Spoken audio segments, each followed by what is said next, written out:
Today's Dirt Path devotional comes from Numbers chapter 14, verse 24, and it reads, "Only my servant Caleb, because he had a different spirit and has followed me fully, I will bring him into the land where he had gone, and his descendants will possess it."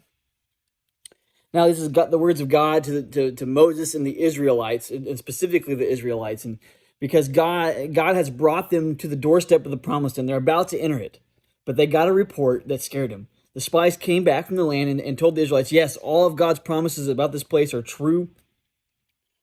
The grapes are ginormous. We will thrive in this land just like God has said, but there are giants that live there, and to these giants we will look like grasshoppers. And that report petrifies the Israelites, and they refuse to go in, despite God using all of his wonders and showing his people his power against the Egyptians. Time and again, they are doubting God's power in this moment. So God's rebuking them for it. He's letting them have it. But when it comes to Caleb was one of the spies too, but Caleb gives a different report.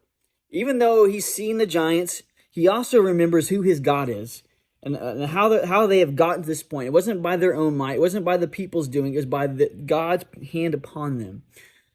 And so Caleb is remembering that. He believes with God's help, with God behind them, with God's promises leading them, they can overcome the challenges that are in front of them. So despite God rebuking the rest of the nation, God remembers Caleb's faith.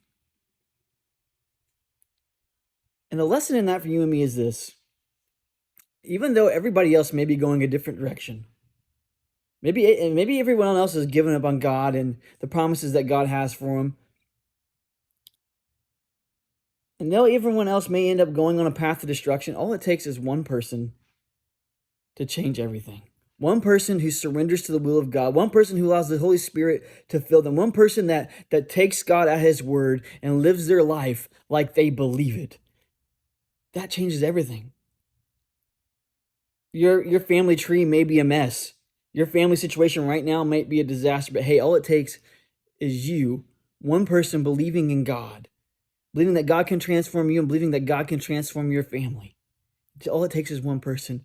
Your church might be in a tough spot right now, but all it takes is one person to believe God and believe in the power of his word and how it can transform and change lives. All it takes is one person believing and trusting in God can change everything. And if God can do that with one person, think about it if you and I both today decide to put our faith in God and to live our lives like that.